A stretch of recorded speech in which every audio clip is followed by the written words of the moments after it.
Last thing I remember was the car accident. Who are you perverts?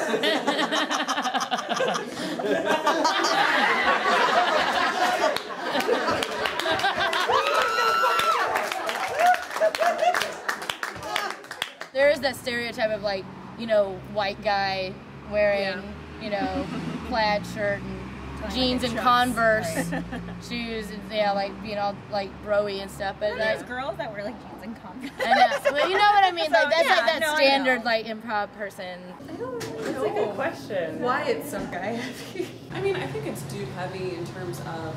There are a lot of heavy dudes. Hey-o.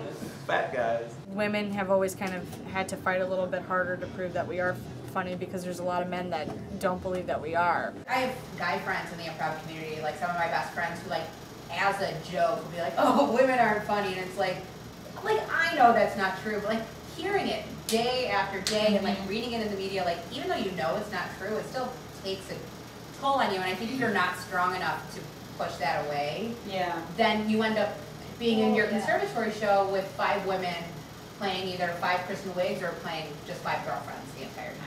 I still think when I first started, improv teams were like pirate ships, and having women on board was, you know, bad luck. I mean, even the last couple playground team rounds, like 2009, 2010, there was maybe 1 to 2 girls and 8 guys. Big Spoon is only 3 girls and 7 guys. And my previous team was 4 girls, yeah, 6 guys. Same. I was in a class once and there were 3 females in this class and the rest of them were 17 men, and that was my 5B class. We're just as likely to be on the streets. More likely because women get paid less than men. Yeah, and we have to buy tampons and makeup. It's like, what? So expensive. And who wants to wear a sash when you can wear a vest? Exactly. And who needs to be prepared? Not boys. Girls do. Oh yeah, because guys, they never have the stuff when you need it. You're like, hey, do you have one? And he's like, I thought you were gonna. I think it goes back to the roots of comedy, and or not even comedy, but just women having a specific role in society. And men have always kind of come up as being superior, especially in comedy. When you go back to like the 50s when Second City started. Second City used to do 4 men and 2 women in their cast, and then I think when Kelly Leonard took over as the producer, they went 3 women and 3 men. So that was really huge.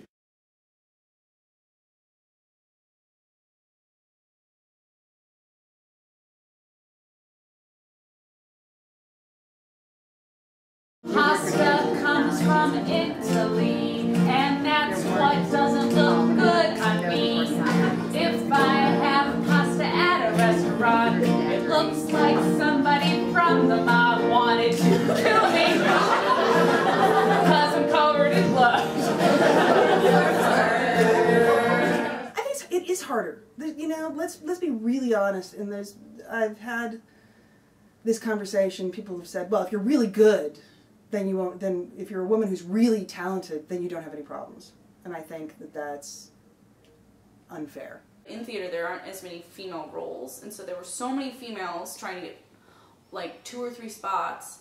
And so then coming into I.O., where it's just like very male heavy, it was just a very different experience. I feel like when I play on a team with a lot of guys and you talk to audience members after the fact, where they're like, oh, I love that one scene, you were so great. For some reason, if a woman sets up the scene and doesn't set herself up as like the star, a lot of times the guy will get credit for the great, brilliant, funny scene that this incredibly talented comedic woman came up with. And I don't know why that is, that women can be funny, but they don't always get the credit for it. Comedians are competitive. And competition includes testosterone. Men tend to be a little bit more competitive than women. Women actually tend to, one of the things I think that happens to female improvisers is they tend to take in the support messages actually more strongly than male improvisers. So they have a tendency to hide. I'm in this scene to make you look good, and hopefully you're there to make me look good. So it's very, and women are very giving people, and it's just in our nature to be compassionate. And so if you are going to take the lead in the scene, the rules of improv tell me to support that choice, and it's easier to be quiet and polite, which is why it's so great to play on this team, because you don't have to be quiet and or polite.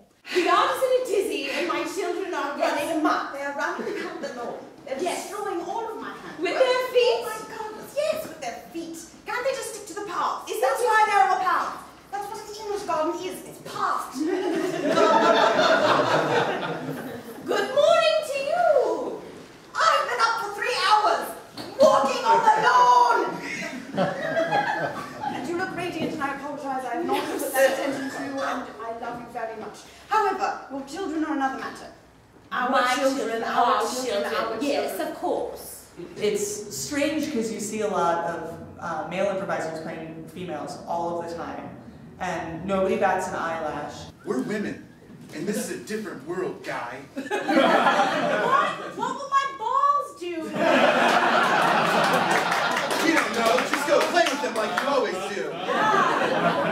Of course. You're disgusting. You smell, and you're not good at math. Welcome to the vaginal dispensation. What? Oh my God, your testicles. They're just real stretchy. Sorry I'm late. I had a really bad time driving here. Oh, it's okay. Don't say anything. Don't. Parallel parking is very difficult. Oh, sorry. I couldn't put my wang for the door. I got excited when I saw her. I was like, oh, this is so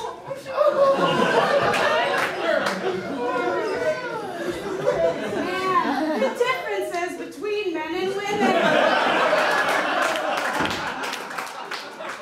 I feel like it's almost harder for a girl to make themselves a believable, strong male character without someone getting confused and calling them a girl's name. And I was noticing that a lot of women who I'd see come into the community that were actually really strong and had brilliant, hilarious ideas become very timid when put in those situations with all of these guys, and there's only like maybe 1 or 2 women in the classrooms. They get very scared, and this art form that they originally thought, I'm inspired to try to do comedy, they all of a sudden get scared of it. And they go, you know, maybe this isn't the right thing for me. And they run away just in the very beginning stages, which is how the sort of boys club idea sort of regenerated itself and continued on. And you get amazing women, like in this community, we have Susan Messing and Rachel Mason and Ann Libra. You get these women who clearly move past that.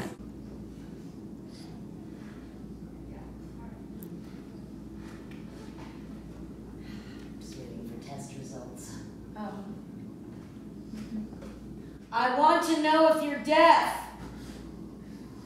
You probably shouldn't yell at a baby. Just keep waiting to see if something's changed. Oh, you know, babies don't have words yet, so. Are you all done? Okay. Oh, God. You're breastfeeding. I guess We're allowed to do that anywhere. Oh, I know that. You just must be a success. My child spit out my nipple again and again and again, and started playing with it like it was a cat toy. Well, anyway, I shouldn't tell strangers what I'm up to, but I did just see your nipple. Oh, What a magnificent shade of ebony. thank you. Thank you. Goes back, I hear. This is my first, but I read about it. Yeah, they do change color back. Yeah. It's really creepy when it happened. It is. I was like, there's enough wrong with Nelson. I don't need weird tits on top. Get a little depressed. Oh, really? Yeah. Postpartum is very common. Yeah, well, apparently I'm very common. My desire to commit suicide is just like everybody else's. I never had it. Seem not to have a lot of things bad, huh? Breastfeed. This is your first child? Yes, maybe my only. Oh. Depends how long I live. It gets easier. This is my 4th child. You know, that's what they say to gay kids.